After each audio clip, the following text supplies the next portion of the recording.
Hi అండి, అందరికీ నమస్తే. అందరూ ఎలా ఉన్నారు ఫ్రెండ్స్? మేమైతే బాగున్నాం. చాలా నెలలవుతుంది మేము లాంగ్ వీడియోస్ అప్లోడ్ చేయక. ఇక నుంచి లాంగ్ వీడియోస్ రెగ్యులర్ గా అప్లోడ్ చేయాలని అనుకుంటున్నా. వీడియోలో చూసినట్లయితే మా ఇంట్లో కూరాడుకుండ కార్యక్రమం డాడీ సంవత్సరికం అయిపోయింది కాబట్టి మేమైతే కూరాడుకుండ కార్యక్రమం జరుపుతున్నాం. అయ్యగారిని అడిగితే మంచి ముహూర్తం అండ్ ఇంటి ఆడిబిడ్డలు ఈ కార్యక్రమం జరపాలని చెప్పారు. అందుకనే సప్నక్క, సంపూర్ణక్క, చిన్నక్క రావడం జరిగింది. ఈ కూరాడుకుండ విషయంలో మా ఇంట్లో పెద్ద విషాదమే జరిగింది. అది చెప్పడం కోసమే ఈ వీడియో తీసాము. ఇక్కడైతే సారంగం మావయ్య పెయింటింగ్స్ వేస్తున్నాడు. ముందుగా మేము ధర్మపూర్ కి వెళ్ళొచ్చి అక్కడి నుంచి గోదావరి నీళ్లు తీసుకొచ్చి వాటితో ఇల్లు మొత్తం శుభ్రం చేసుకొని పెయింటింగ్స్ వేసి ఆ తరువాత కూరాడుకుండ పెట్టుకుంటున్నాం. ఈ ఇల్లు కట్టిన తరువాత మొదటిసారి కూరాడుకుండ పెట్టే సమయంలో మా ఇంట్లో ఒక ఘోరం జరిగింది. అదేంటంటే అది మేము ఇళ్లకి వచ్చిన రోజు తెల్లవారుజామున 4 గంటలకే కూరాడుకుండ పెట్టాలి. అయితే కూరాడుకుండ ఇంట్లో నిద్ర చేయకూడదని చెప్పడం వల్ల,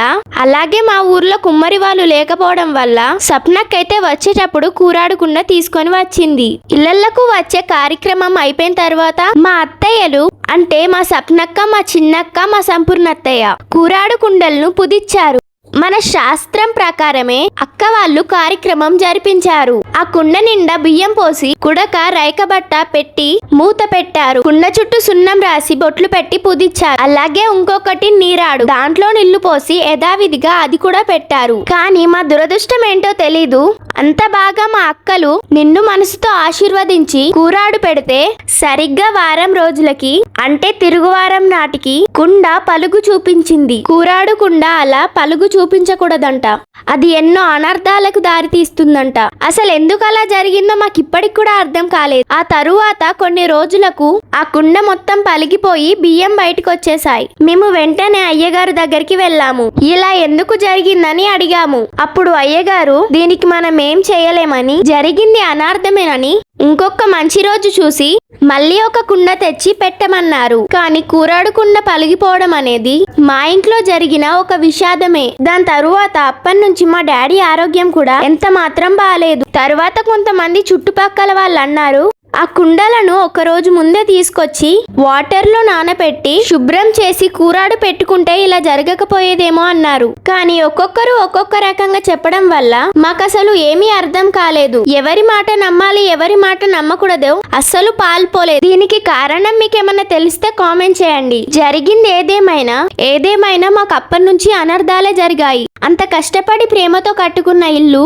సంవత్సరం తిరిగేసరికి లోన్ వారి చేతిలోకి వెళ్ళిపోయింది. ఇల్లు కట్టిన 3 నెలలకు ఒక 20 లక్షలతోటి పేపర్ ప్లేట్స్ బిజినెస్ స్టార్ట్ చేస్తే బిజినెస్ లాస్ అయింది. దాని వల్ల అప్పుల పాలయ్యాము. ఇది సరిపోదన్నట్టు మా డాడీ సర్జరీస్ ఫెయిల్ అయ్యాయి. ఒక్కదాని తర్వాత ఒకటి మమ్మల్ని మనశ్శాంతిగా ఉండనివ్వలేదు. మీకెవరికైనా ఈ విషయం ఉపయోగపడుతుందని చెప్తున్నాం. మీరైనా జాగ్రత్తగా ఉంటారని, మాలా మీకు జరగకూడదని ఈ మా చిన్న ప్రయత్నం. మాకు అప్పుడప్పుడు అనిపిస్తుంది అన్ని మూఢో నమ్మకాలని అనుకోకూడదని. శాస్త్రం ప్రకారం కొద్ది అవగాహనతో చేస్తే ఈ తప్పిదం జరగకపోయేదేమో. మేము కొన్ని సమస్యల నుంచి బయటపడే వాళ్ళమేమో. ఇక్కడ మా అక్క అయితే వచ్చిన వాళ్ళందరికీ పసుపు పెడుతుంది. ఇక్కడ మా సారంగం మావైతే పెయింటింగ్ చేస్తున్నాడు. మేము ధర్మపురి నుంచి తెచ్చిన గోదారమ్మ నీళ్లతో దేవుడు ఫొటోస్ అన్ని క్లీన్ చేసి అలంకరిస్తున్నారు. మా సప్నక్క, మా చిన్నక్క, మా సంపూర్ణత్తయ్య ఉదయాన్నే వచ్చి అన్ని పనులు చూసుకున్నారు. మేమైతే సప్నక్క కూరాడుకుండ పెడుతుంది కాబట్టి అత్తయ్య కోసం షాపింగ్ చేసి శారీ తీసుకున్నాము. డాడీ సంవత్సరికానికి అందరు అత్తయ్యలకి శారీస్ తీసుకున్నాము. కానీ ఇప్పుడు మాత్రం ఓన్లీ సప్నక్కకే తీసుకున్నాము. ఎందుకంటే కూరాడు పెట్టే వాళ్ళకే శారీ పెట్టాలంట. ఇక్కడ మా అత్తయ్య అయితే కడుపలు పుదిస్తుంది. ఇంకా మా అమ్మ అయితే బంతిపూలు తీసుకొచ్చింది. ఆ పూలని కుచ్చుతున్నాము నేను, చిన్నక్క. అవన్నీ కూడా దర్వాజాలకు దేవుని ఫొటోస్ కేసాము. ఈ కూరాడు పెట్టే రోజైతే మేము ఇంట్లో ఉన్న దేవుళ్ళందరికీ కొబ్బరికాయలు కొట్టాము. ఇక్కడ సప్నక్క అయితే బొట్లు పెడుతుంది కొబ్బరికాయలకి. అలాగే దేవుని ఫొటోస్ కూడా బొట్లు పెడుతుంది.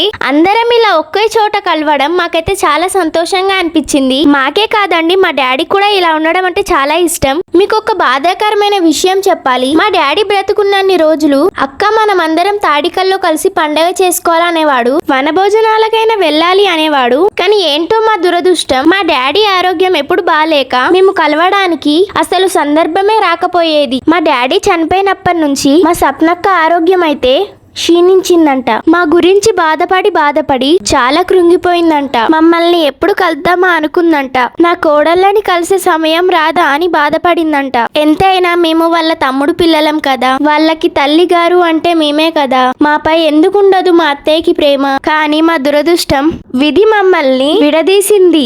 చెప్పుడు మాటలకు ధర్మరాజే అలిగిపోయాడట. మనమెంత ఏదేమైనప్పటికీ ఇప్పటికైనా మా సప్నక్క మా దగ్గరికి వచ్చింది. అంతా దైవ సంకల్పం. మన జీవితంలో ఏది ఎప్పుడు జరగాలో ఆ శివుడే నిర్ణయిస్తాడు. ఎవరు మన జీవితంలో ఉండాలి, ఎవరు ఉండకూడదో అంతా దైవ నిర్ణయం. మాకైతే సప్నక్క కలిసినందుకు చాలా సంతోషంగా ఉంది. ఎందుకంటే మా సప్నక్క చిన్నప్పటి నుంచి మమ్మల్ని చాలా ప్రేమగా పెంచింది. ఆ ప్రేమ మరి ఎవరి దగ్గర మాకు దొరకలేదు. ఇంకా మేము ఈ వీడియోలో అయితే సప్నక్క గురించి కొన్ని విషయాలు చెప్పాలనుకుంటున్నాం. ఎందుకంటే సబ్స్క్రైబర్స్ మమ్మల్ని కొన్ని డౌట్స్ అడుగుతున్నారు. మీ అత్తయ్య వాళ్ళ దేవురు చిట్టి, మీ అత్తయ్య వాళ్ళు ఏం చేస్తారని అడుగుతున్నారు. డాడీ వాళ్ళైతే మొత్తం ముగ్గురు, 2 అక్కలు, డాడీ. పెద్దక్క వాళ్ళది ఆమ్దల పెళ్లి. పెద్దక్కకైతే ఒక బిడ్డ, ఒక కొడుకు. బిడ్డకు పెళ్ళైంది, కొడుకు చదువుకుంటున్నాడు. మా చిన్నక్కైతే హైదరాబాద్ లో ఉంటుంది, IDPL దగ్గర. అక్కకైతే ముగ్గురు కొడుకులే. అక్క వాళ్ళ పెద్ద బాబు పేరైతే ఈశ్వర్. అప్పట్లో డాడీ ఉన్నప్పుడు మన వీడియోస్ లో వచ్చాడు. అతనికి మానసిక స్థితి బాగుండదు. ఇంకా మా చిన్న మామయ్య అయితే హైదరాబాద్ లో ప్రైవేట్ కంపెనీలో జాబ్ చేస్తాడు. ఇంకా మా సారంగ మామ అయితే వారి కుల వృత్తులు చేస్తాడు. మా డాడీ కూడా చేసేవాడంట, కానీ ఆరోగ్యం బాలేక మా సప్నక్క వాళ్ళకి అప్పచెప్పాడు. ఒక సబ్స్క్రైబర్ కామెంట్ చేశారు, మీ అత్తయ్య వాళ్ళు మీ ఊరు చేస్తున్నారా అని అడిగారు. ఈ విషయంలో మాకు బాధే మిగిలింది ఫ్రెండ్స్. మా అత్తయ్య వాళ్ళు చెయ్యనన్నారు. మాకు ఆ ఊరు గురించి అయితే ఎక్కువ అవగాహన లేదు. దానివల్ల మమ్మీ ఇంకా లైట్ తీసుకుంది. ఇన్ని రోజులు ఆ ఊరు చేస్తేనే బతికామా అని వదిలేసాం. మాకు ఊహ తెలిసినప్పటి నుంచి ఆ ఊరు నుంచి మేము ఎలాంటి లాభం పొందలేదు. కాకపోతే మా చుట్టూ ఉన్న వాళ్ళు బాధపడుతున్నారు. 2 ఆడపిల్లలైనందుకు మీ డాడీ తరపున మీకు ఇది ఒక్కటైనా వర్తిస్తే బాగుండని బాధపడ్డారు. కానీ మా తలరాతల్లో లేనిది మేమేం చేయలేం కదా, అందుకే ఊరుకున్నాము. కాకపోతే మా డాడీకి సారీ చెప్పాము. ఎందుకంటే మా డాడీ చనిపోయినప్పుడు చివరిగా కోరుకున్న కోరిక అదే. నా తరపున నుండి నా పిల్లలకు కనీసం ఈ ఊరైనా రావాలి. తండ్రిగా నేనేం చేయలేకపోయాను, ఏం సంపాదించి ఇవ్వలేదు. 2 పిల్లల్ని వదిలేసి వెళ్తున్నాను. ఈ ఊరైనా మీకు కొంచెం లాభం ఇవ్వాలని ఏడ్చాడు. అది మా అక్క వాళ్ళే చేయాలని చెప్పాడు. ఇదే నా చివరి కోరిక అని మమ్మీ చేతిలో చెయ్యేసి ఏడ్చాడు. కానీ మేము ఆ కోరిక తీర్చలేకపోయాము. దానికి మేము ప్రతిరోజు బాధపడుతూ ఉంటాము. అప్పుడప్పుడు మాకు అనిపిస్తుంది మా డాడీ ఆత్మ శాంతించలేదేమో అని. కానీ పిల్లలుగా మేము మాత్రం ఏం చేయగలం? ఇంకా కురాడుకున్న విషయానికి వస్తే, తాడికల్లూరులో సగం మంది ఇలాంటి అనర్థాలు జరగడానికి ఇదే కారణం అన్నారు. ఎందుకంటే కూరాడుకుండ అనేది మన శాస్త్రం ప్రకారం చాలా ముఖ్యమైనదంట. అలాంటి కూరాడుకుండ పగిలిపోవడం మా దురదృష్టం. అదేంటోనండి, మా కుటుంబంలోనే చాలా అనర్థాలు జరిగాయి. మేమేదనుకున్నా గానీ మాకు అది అనుకూలంగా జరగదు.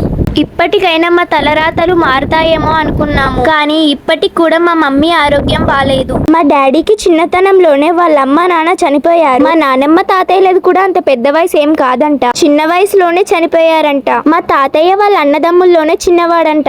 ఇప్పుడు మా డాడీ కూడా చిన్న వయసులోనే చనిపోయాడు. మా కుటుంబంలోనే ఎందుకు ఇలా అవుతుందో మాకు అర్థం కావట్లేదు. మా ఊరి వాళ్ళైతే షాక్ అవుతున్నారు. మీరు చూసుకుంటూ ఉంటే మీ మమ్మీకి కూడా ఏదైనా అవుతుంది, ఎక్కడికైనా తీసుకెళ్ళాలి అంటున్నారు.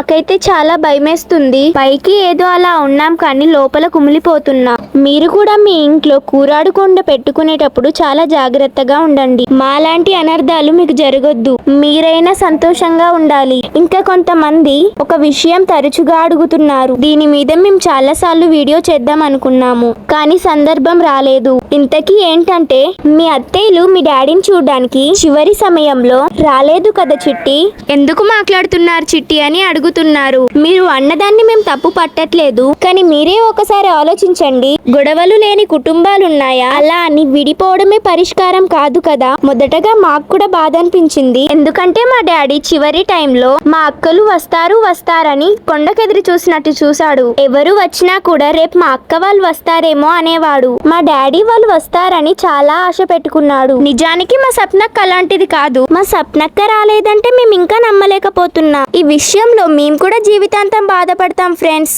ఎందుకంటే మా డాడీ బాధపడింది మేము కల్లారా చూసాము. కానీ అలా అని మేము గొడవలు పెట్టుకుంటూ ఉండలేం కదా. కానీ ఒక్కటి మాత్రం నిజం ఫ్రెండ్స్, మా సప్నక్కను ఎవరో బలంగా ఆపారు డాడీ దగ్గరికి రావద్దని. వాళ్ళ సంగతి శివయ్యే చూసుకుంటాడు. మా అత్తయ్య మీదైతే మాకు ఎలాంటి కోపం లేదు, కానీ మేము పెద్దగా అయ్యాక కూడా ఈ విషయం మర్చిపో. వాళ్ళెవరో తెలిస్తే మేము ఖచ్చితంగా నిలదీసి అడుగుతాం. ఎందుకంటే మా డాడీ సప్నక్కను అక్క అనుకోలేదు, అమ్మలా భావించాడు. తల్లి కొడుకులను విడదీస్తే వాళ్ళకేమొచ్చిందో మాకైతే అర్థం కావట్లేదు. మా రఘుమామ అయితే ఒకటే చెప్పాడు, మీకు అమ్మ తరపున నాన్న తరపున అందరూ కలిసే ఉండాలని చెప్పాడు. ఎవరితో విరోధం వద్దన్నాడు. ఎందుకంటే బయటి వాళ్ళు ఎప్పుడు కూడా బయటి వాళ్ళే అవుతారు. రక్త సంబంధమే అన్నాడు. అందుకే మేమందరితో కలిసి ఉండడానికి నిర్ణయం తీసుకున్నాము. దయచేసి మీరు దీన్ని తప్పుగా అనుకోకండి, మీరు అర్థం చేసుకుంటారని అనుకుంటున్నాం. మా అత్తయ్యలకు కూడా ఎవరున్నారు ఫ్రెండ్స్? తల్లిగారు అనే విషయానికి వస్తే మేమే కదా ఫ్రెండ్స్ ఉంది. వాళ్ళకు కూడా ఎవరున్నారు చెప్పండి?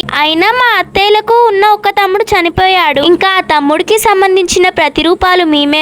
మా రఘుమామయ్య ఎప్పుడు ఒకటే చెప్తుంటారు, మీ అత్తయ్యలను బాగా చూసుకోవాలి చిట్టి. మీ అత్తయ్యలకు మీ డాడీ లేడనే ఆలోచన రావద్దు అని చెప్తాడు. అందరితో కలిసిమెలిసి ఉండాలని చెప్తాడు. పైగా మీరు ఆడపిల్లలు అందరూ ఉంటేనే మీకు భద్రత ఉంటుందని అంటాడు. మీ డాడీ కోసం మీ అత్తయ్య కూడా చాలా సేవ చేసిందని చెప్తాడు. ఆమె ఎలాంటి పరిస్థితిలో ఉంది, రాలేకపోయిందో కదా అంటాడు. ఆమె గురించి కూడా మనం ఆలోచించాలని చెప్పాడు. ఒక సందర్భాన్ని బట్టి ఒక మనిషిని జడ్జి చేయకూడదని రెండో వైపు కూడా ఆలోచించాలి కదా అన్నాడు. ఒకే ఒక విషయం, ఇన్ని సంవత్సరాల వాళ్ళ సేవని మరిచిపోవకూడదని చెప్పాడు. మమ్మీ నష్టపోయింది నిజమే, అంత మాత్రాన వాళ్ళు దానికి కారణం కాదు కదా అన్నాడు. అందుకే మేము కూడా అందరితో కలిసి ఉంటున్నాం ఫ్రెండ్. మన సబ్స్క్రైబర్స్ కూడా చాలా మంది అత్తయ్యలను కలవడంతో చిట్టి ఇక నుండైనా మీ జీవితంలో అన్ని సంతోషాలు ఉండాలిరా, అన్ని బంధాలు ఉండాలిరా అని వందలలో కామెంట్ చేశారు. మేము కూడా మా నిర్ణయం సరైనదే అనుకున్నాం. ఏదైనా తప్పులుంటే మన్నించండి ఫ్రెండ్. వెళ్లే ముందు చిన్న లైక్ చేయండి ఫ్రెండ్.